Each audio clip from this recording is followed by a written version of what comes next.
I just need to take a couple pictures real quick, that's all. It's a interesting little spot.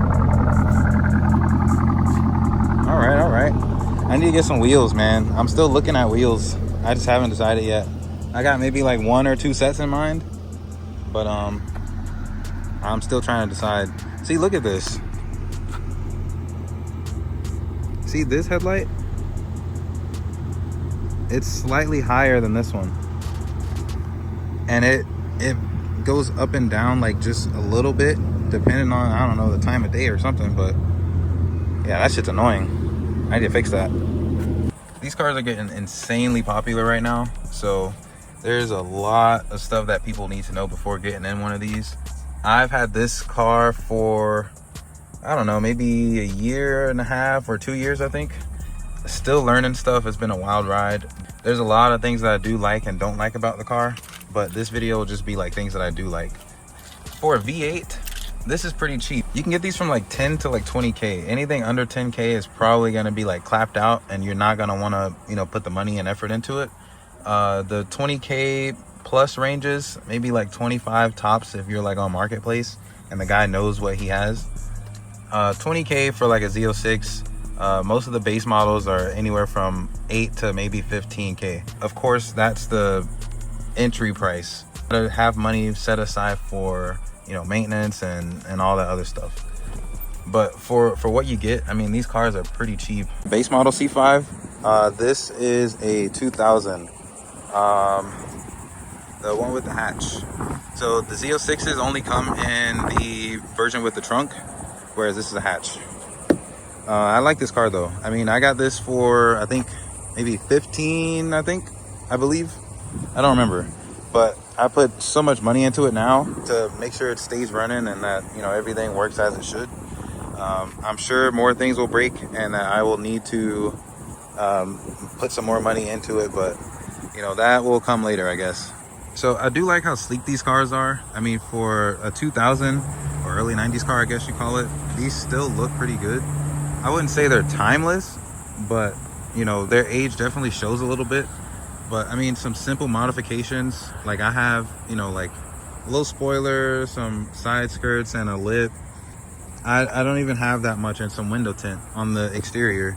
Obviously the headlights too, but those aren't up right now. But I prefer the car to have the headlights down, but, you know, whatever. But, you know, simple mods can make this car look really good, in my opinion. Some people don't like the way they look, or maybe they prefer the Z06 with the trunk, but I prefer this look, including the little stripe on the side right there. That's pretty nice. It's a nice touch.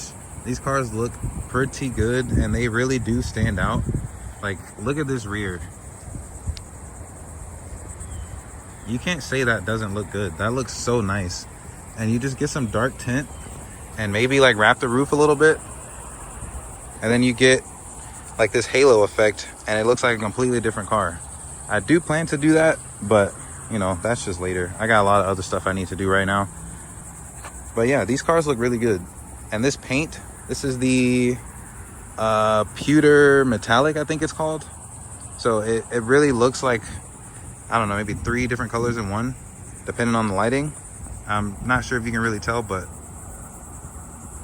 you can see how it glows in the sun in certain areas and how dark it gets in the shadows. It just looks really nice. They really did something with this color, and this is like my favorite color on this car. It may look a little basic to some people, like it's just a silver car, but to me, like, this color is so nice. But yeah, like I said, I mean, these aren't timeless. They definitely show their age, especially on the road.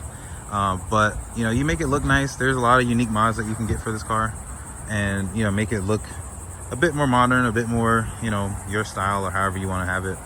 But even next to like a C6, these look super old, and the C6s already look old. Get this next to a C7 and this thing looks like it's from the 50s, you know. So it's not timeless, but for what it is, these are very beautiful cars, and they do hold up even today. Like, you will turn heads in this car. Like, I turn heads in this car all the time, and I found that very surprising.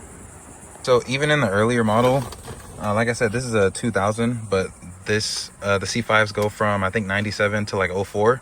The interior is very, very driver focused. You can kind of see how they did the console here. It's kind of shifted a little bit towards the driver, and they kind of continue that throughout the Corvette generations, especially with the C8. That's like, that thing's like angled completely over to the driver. But you know, certain things, like including this, you know, you can't open this on this side, it's only for the driver. There's just some things in here that make you realize that this car needs to be driven by a person that likes to drive.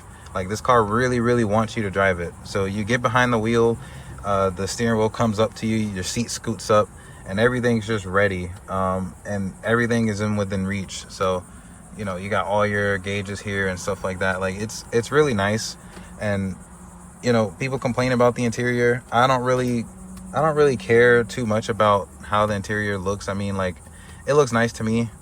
You know, it's a 90s car, and I think they held up pretty well. As long as you take care of like the, you know, the materials and stuff, maybe keep it out of the sun and, you know, clean it off and, you know, get all that stuff done, these can look really nice. You know, this is a 20 something year old interior, 25-year-old interior. Like, this looks really nice. You know, seats still intact, like everything looks good. Like, you really can't complain. As long as you get one that's well taken care of, or you plan to redo the entire interior, you know, you're still gonna have like a driver focused interior, and it's gonna feel nice. This depends on who you ask. We can go around to this side. Depends on who you ask, but to me, I think these cars are fairly easy to work on. I mean, everything is like within reach, and you can kind of access everything that you need to, or that you probably would need to. You know, you gotta take the covers off and stuff like that, but I think for the most part, this car is very easy to work on. I mean, I've done work on it myself. The harmonic balancer, work on the tensioner, the belts. I even put the belts on without taking much apart. I don't think I took anything apart, actually. You know, obviously everything else is within reach, but to me, I think these cars are fairly easy to work on. You can really take this apart and take your time and pull everything apart, lift up what you need to, pull out what you need to, and put new stuff in and shove it out, and, you know, whatever. But to me, I think these are easy to work on. And, you know, the interior, or the engine bay, I think the engine bay looks nice. So, and of course, we all know this is a LS1 V8. This thing is rock solid. At least this one is. Mine definitely is. I'm sure some people have their horror stories, but mine is rock solid.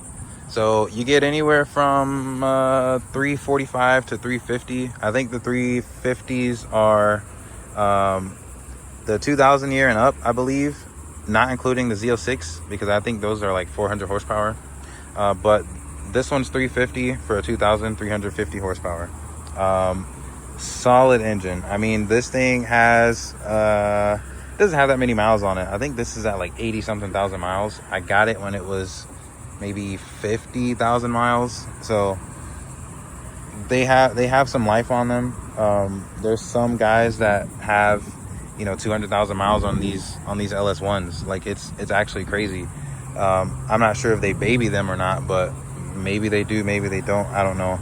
I sometimes baby this car, but, you know, sometimes we're just ripping it. So, but for a almost 30-year-old car, like, I really can't complain about this LS1. You know, people like these. You should like these. This is a great, like, entry-level sports car, if you ask me. And, you know, it also depends on who you ask. I mean, parts, I would say, are cheap. They're okay. Well, let me explain that. They're not cheap per se, but they're cheaper than modern sports cars, and, you know, even regular like sedans and SUVs today. I think if you want to modify this car, they are relatively cheap compared to what's out there already. You know, like an air intake, this one here, this Ram intake, I think that was maybe like almost $300. Like, it's really not that bad. There's some that go up for like $800 for certain cars and stuff like that. So, I mean, it's relatively cheap for what you get, but you're still going to be spending some money, I think. And I mean, I've done a lot of work. I've done some suspension work and some exhaust work and all type of stuff. It's not that bad. you know, as long as you have like, I always tell people if they want to get a C5, maybe save like an extra 5 to 10K just in case something breaks and that you need to replace it. If you want to do it yourself, you know, that's great. If you have a garage or, you know, whatever, you can really take your time and figure it out and do it right. And that'll save you the most money instead of taking it to, like, you know, some people take them to dealers or, you know, other like third-party mechanics and stuff like that. But I've done majority of the work myself, and, you know, within like a day or two, I think maybe the longest issue I've had was maybe like a week. But, you know, with time and you know, just taking your time, you'll be okay. But for the most part, very easy to work on. I've done very many things to this car. Let's go ahead and close this. Just slam that closed. So yeah, I mean, you know, people always ask questions about this car. Surprisingly, I mean, they look really good. I still have to get some wheels, but, you know, that'll come, I hope, later this year. But, you know, just been a little busy. But oh yeah, see, we got this like overcast look. You can really see all of the different shades and stuff from this color. Like, this color is crazy. But yeah, I always tell people, you know, save some money, save some extra money, put some extra money aside in case something breaks on this car, because something will break and it probably will leave you stranded. I would not have this car as like your only car to daily drive.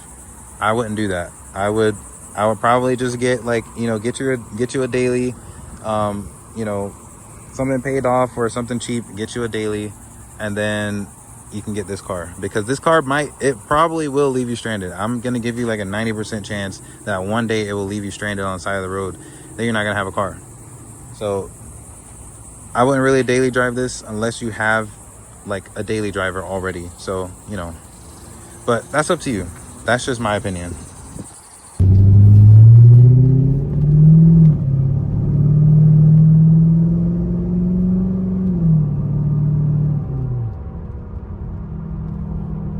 These cars are super fun to drive. Like, I just don't understand the obsession with horsepower numbers and like just being the fastest on the road. You can still have fun in a car that's not the fastest. At least I can. I don't know about everybody else, but it seems like everybody wants a car that's 6, 7, 800 horsepower. This is a 2000 model year car. It's gonna have low horsepower numbers. It's not gonna be the fastest thing on the road. It's definitely not slow. I wouldn't say it's slow, but you can definitely have fun in these. I mean, you can drift these. You can, you know, there's a lot of different stuff you can do with this car. I have fun in this car all the time, just driving on the roads.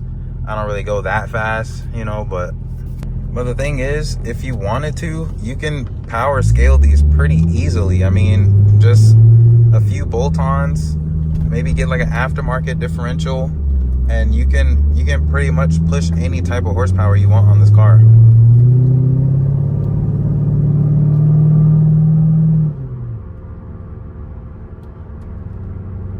And that's just a little bit of gas. That's not even like to the floor. It sounds good. You put an exhaust on it, these sound pretty good. I'm not gonna lie to you. It's a very fun car to drive. And I think if anyone were to get one for the first time, they would have a blast in this car. Like, it's so raw. Like, you can feel every bump in the road, and I like that about sports cars. I don't like sports cars where like the ride is too smooth and it feels like you're floating on the road. I don't like that. I like to have a nice, like, semi-rough ride to make it feel like I'm actually like driving, like I'm doing something, you know. And this is an auto, so just imagine with a manual that you can feel every bump in the road. You're like trying not to lose traction. It's a fun car. You will lose traction in this. You will absolutely lose traction in this. So for me, I genuinely think that I will probably keep this car forever. I'm not gonna lie. Like, I will probably keep this car forever. As long as it's able to run and I can get parts for it to make it stay running, I will probably keep this car forever. That's just me. And yes, I want, you know, a C7, C8, whatever, but I'm probably gonna keep this car. Like, this car is staying with me. That's how much I like this car. And I think anybody that buys this car will probably say the same thing. They're just that good. Like, you really can't beat what you get for this car.